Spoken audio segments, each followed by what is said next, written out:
अस्मद्गुरुभ्यो नमः। श्रीगुरुभ्यो नमः। सर्वगुरुभ्यो नमः। శ్రీ విష్ణు సహస్రనామంలోని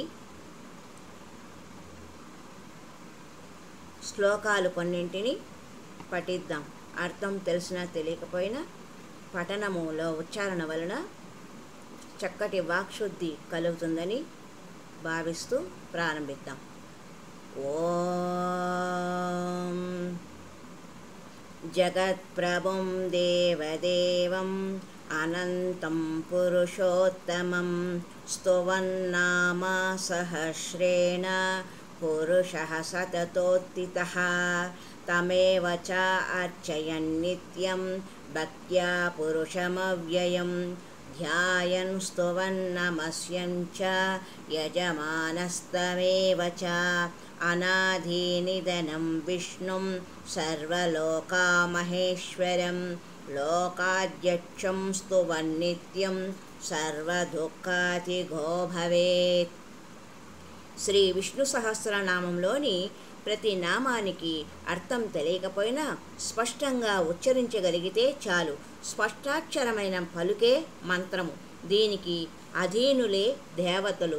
అందుకనే మెలకువగా అప్రమత్తతతో సతతోత్థితులై నామస్మరణ చెయ్యాలి అంటారు భీష్మాచార్యుల వారు.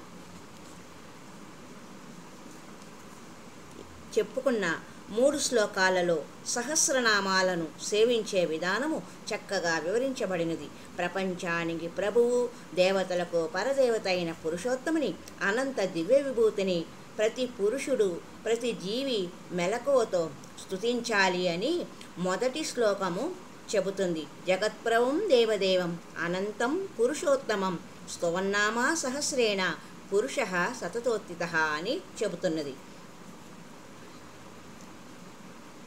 రెండవ శ్లోకమైన తమేవ చార్చయం నిత్యం భక్త్యా పురుషమవ్యయం ధ్యాయన్ స్తువన్ నమస్యం చ యజమానస్తమేవ చ. రెండవ శ్లోకంలో అర్చన, ధ్యానం, స్తుతి, నమస్కృతి, యజ్ఞం అనే 5 విధానాలు చెప్పబడ్డాయి. ఎవరికి ఏ విధానం కుదిరితే వారు అలా సేవించవచ్చు. స్తోత్రపాఠం చేస్తే స్తుతి అవుతుంది. మౌనంగా చదువుకొని విశ్వరూపాన్ని ధ్యానిస్తే అది ధ్యాన యోగము అవుతుంది. ఒక్కొక్క నామాన్ని వేరువేరుగా ఓంకారంతో ఆరంభించి, ఉదాహరణకు ఓం త్రివిక్రమాయ నమః అని ముగిస్తూ పూలతోనో అక్షతలతోనో అర్చిస్తే అది అర్చన అవుతుంది.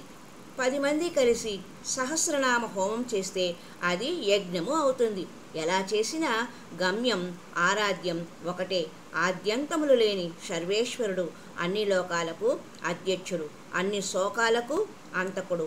అతన్ని ఆరాధించేందుకు అందరూ అర్హులే. కానీ మెలకువ, నిలకడ 2 లక్షణాలు అవసరం భక్తునికి. సతతోత్థితః అన్న మాటలో ఏ మెలకువ ఏ క్షణమో కాకుండా నిరంతరము ఉండాలనే భావము సూచింపబడుతున్నది. మేల్కొన్న సమయంలోనే కాకుండా నిద్రపోయేటప్పుడు కూడా ఆ ప్రభువును గురించి కలలు కనాలి.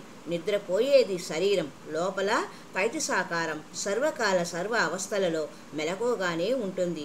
సహస్రనామం చదివే సమయంలో ఈ మెలకువ ప్రత్యేకంగా అవసరము అవుతుంది. లేకుంటే భూతాత్మ, పూతాత్మ కావచ్చు, మహాప్రాణం, అల్పప్రాణం కావచ్చు, సంయుక్తం, నియుక్తమై ప్రాంశువు, పాంశువు కావచ్చు, ప్రమాదం వల్ల అవ్యయుడు కావచ్చు, అనుగ్రహించకపోతే అమరప్రభువు, మరప్రభువు కావచ్చు. సహస్రనామాల్లో చాలా వరకు అందరికీ చిరపరిచితులైన నామాలే ఉన్నాయి. కానీ స్వాస్థ్యః, స్వాంగః, సిపివిష్టః, రుద్ధః, మహర్తిః, అచ్చోభ్యః, సర్వవాగీశ్వరేశ్వరః అలాంటి విశిష్ట నామాలు కూడా ఉన్నాయి. ఇలాంటి చోట చాలా మెలకువగా ప్రవర్తించాలి. అర్థం తెలిసి చదివితే ఏ పొరపాటు రాదు. కానీ అర్థం తెలియకపోయినా స్పష్టంగా ఉచ్చరించగలిగితే సాధించవలసింది సాధించినట్టే. ఈ మెలకువకు ఆధారం నిలకడ. దీనినే భక్త్యా అన్న పదము వివరిస్తుంది. భక్తి ఉంటే ఉచ్చారణ శక్తి అదే లభిస్తుంది. ప్రారంభంలో అందరికీ అన్ని నామాలు సులభంగా పలకకపోవచ్చు, కానీ తెలిసిన వాళ్ళ సాంగత్యంతో నిలకడగా సాధిస్తే ఈ మెలకువ అవలీలగా సిద్ధిస్తుంది. అది ఏ గురు కటాక్షం, ఉపదేశ పరమావధి. అందరికీ గురువు జగద్గురువు వాసుదేవుడే. అతని అనుగ్రహం వల్ల అన్నింటినీ సాధించవచ్చు. సకల ధర్మ సర్వస్వమై సకల లోకాలను పాలించే మహత్తత్వమే విష్ణు సహస్రనామంలోని ఆరాధ్య దైవం. బ్రహ్మణ్యం సర్వధర్మజ్ఞం లోకానాం కీర్తివర్ధనం లోకనాథం మహద్భూతం సర్వభూతాభవోద్భవం. ఎవ్వనిచే జనించు జగము ఎవ్వని లోపల ఉండు అని భాగవతోత్తముడు భావించిన పరతత్వమే సహస్రనామం. అందులోనే బ్రహ్మతత్వము ఉంది.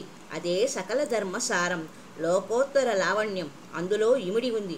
కనుకనే అది అన్ని ధర్మములకు మిన్న అని భీష్మాచార్యుల వారు ఘంటాపదంగా చెబుతారు. మరి యొక్క సంచికలో విష్ణు సహస్రనామ శ్లోకాలలోని విశేషతను, ఉచ్చారణను మరి యొక్క శ్లోకంలో మరి యొక్క సంచికలో తెలుసుకుందాం. హరి ఓం తత్సత్.